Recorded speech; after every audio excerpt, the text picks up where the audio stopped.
My name is Prerna Reddy. I'm a senior consultant audiologist and speech language pathologist at Harika ENT Care Hospitals, Vanasthalipuram. ఈ రోజు మనం common myths hearing AIDS లో ఉన్న common myths మేము చాలా మంది మాకు పేషెంట్స్ వచ్చి చెప్పడం మేము ఇది అనుకుంటున్నాం హియరింగ్ ఎయిడ్స్ గురించి దాని గురించి మాట్లాడుకుందాం. ఫస్ట్ కామన్గా మాకు వచ్చి పేషెంట్స్ చెప్పడం ఏంటంటే హియరింగ్ ఎయిడ్స్ చాలా బల్కీగా ఉంటాయి, చూడ్డానికి అసలు బాగుండవు, వేసుకుంటే అందరికీ ఎక్కువగా కనిపిస్తుంది అని చెప్పడం.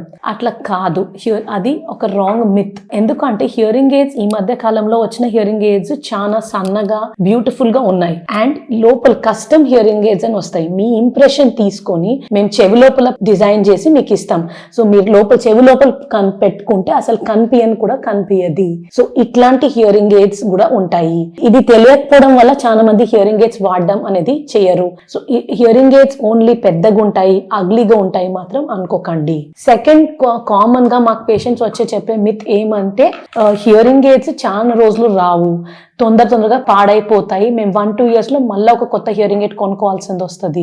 అది కాదు, హియరింగ్ ఎయిడ్స్ మెయింటెనెన్స్ పట్టి ఉంటుంది. మీరు ఒక మంచి డిజిటల్ హియరింగ్ ఎయిడ్ తీసుకుంటే దాన్ని ఆడియాలజిస్ట్ రెగ్యులర్ గా ప్రోగ్రామింగ్ చేపిస్తే, మీరు రెగ్యులర్ గా క్లీనింగ్ చేస్తే hearing AIDS minimum 6 to 7 years వరకు వస్తాయి. హియరింగ్ ఎయిడ్స్ గా దీంతో పాటు కూడా ఒక హియరింగ్ ఎయిడ్స్ కి 2 to 3 years వారంటీ వస్తుంది. సో ఒకవేళ మీ హియరింగ్ ఎయిడ్ ఏమైనా డ్యామేజ్ అయితే లేదా ఏమైనా ఖరాబ్ అయితే మీ ఆడియాలజిస్ట్ దాన్ని రిపేర్ చేస్తే మీకు హియరింగ్ ఎయిడ్స్ లాంగ్ టర్మ్ వరకు వస్తాయి. థర్డ్ మోర్ కామన్ గా మాకు చెప్పే పేషెంట్స్ ఏం చెప్తారంటే ఈ మధ్య హియరింగ్ ఎయిడ్స్ చాలా కామన్ గా ఆన్లైన్ దొరుకుతున్నాయి, మీ దగ్గర ఎందుకు తీసుకోవద్దు, ఆన్లైన్ చాలా చీప్ గా ఉన్నాయి అని చెప్తారు. హియరింగ్ ఎయిడ్స్ మీరు ఆన్లైన్ లో తీసుకుంటే ఫస్ట్ ఆఫ్ ఆల్ అవి డిజిటల్ హియరింగ్ ఎయిడ్సా కాదా మాకు తెలియదు. రెండోది, హియరింగ్ ఎయిడ్స్ మీకు ఆన్లైన్ దొరికినప్పుడు అవి మీ లెవెల్ కి మీ హియరింగ్ లాస్ ప్రకారం ప్రోగ్రామ్ అయినాయా లేవా మాకు తెలియదు. సో ఇప్పుడు మీరు హియరింగ్ ఎయిడ్స్ తీసుకుంటే 3 బేసిక్ గా ఆడియాలజిస్ట్ దగ్గర తీసుకుంటే ఈ 3 points కి మేము ప్రోగ్రామ్ చేస్తాము. ఒకటి, మీ హియరింగ్ లాస్ బట్టి, అది చాలా ఇంపార్టెంట్. ప్రతి ఒక్క మనిషికి హియరింగ్ లాస్ ఒక డిఫరెంట్ ప్యాటర్న్ లో ఉంటది. ఆ ప్యాటర్న్ ప్రకారం మేము హియరింగ్ ని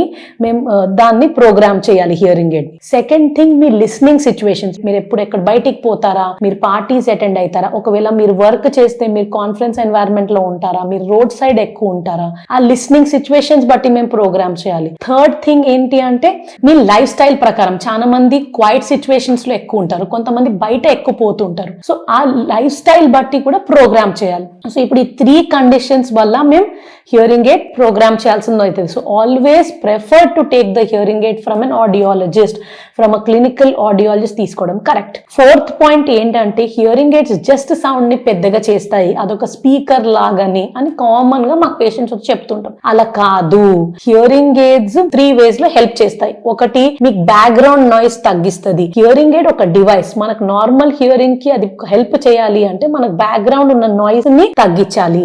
second common thing what it does, it is helping you to pick up sounds from different situations. ఇప్పుడు హియరింగ్ ఎయిడ్ లో చాలా మల్టీ డైరెక్షనల్ మైక్రోఫోన్స్ ఉంటాయి. అవి సౌండ్స్ వేరే డైరెక్షన్స్ నుంచి పికప్ చేసి పేషెంట్ కి సౌండ్ వస్తే పేషెంట్ సరిగ్గా ప్రాసెస్ చేసుకొని ఆ ఎన్వైరన్మెంట్ లో కరెక్ట్ గా కమ్యూనికేట్ చేయగలరు. Third common thing is that ఈ మధ్య హియరింగ్ ఎయిడ్స్ ని మేము బాగా బ్లూటూత్ కనెక్టివిటీ వస్తుంది. మంచి డిజిటల్ హియరింగ్ ఎయిడ్స్ తో పేషెంట్స్ కి బ్లూటూత్ కనెక్టివిటీ వస్తే పేషెంట్ యూట్యూబ్ గానీ ఫోన్ కాల్స్ గానీ ఏమైనా స్ట్రీమింగ్ చేసుకోవాలన్నా without any difficulty or background noise వినగలుగుతారు. సో దీంతో లిస్నింగ్ ఎక్స్పీరియన్స్ అనేది పెరుగుతుంది and connection between world and the patient is intact. Thank you.